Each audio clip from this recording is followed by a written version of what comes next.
देश के गृह मंत्री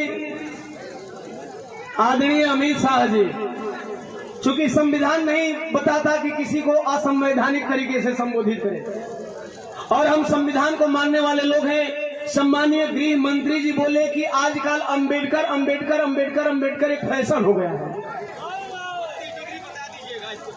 और अमित शाह जी को पता नहीं है कि बाबा साहब के पास जितनी डिग्रियां हैं उतनी डिग्री आपका पूरा खानदान पढ़ते पढ़ते मर जाएगा, फिर भी आप वोट नहीं कर पाएंगे।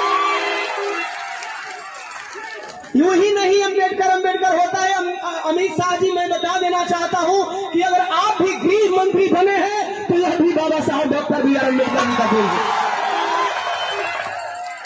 अमित शाह जी, इससे पहले आपके सम्मानीय प्रधानमंत्री, देश के भावी देश के यशस्वी प्रधानमंत्री आदरणीय नरेंद्र मोदी साहब जी ने कहा कि एक चाय बेचने वाले का बेटा प्रधानमंत्री बना है तो बाबा साहब doctor B are Ambedkar ji की देन है।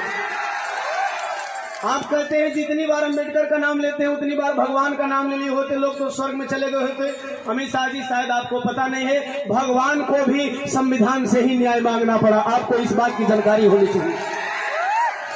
अगर बाबा साहब doctor B are Ambedkar ji का संविधान नहीं होता तो आपके भगवान टेंट से कभी मंदिर में नहीं जाते।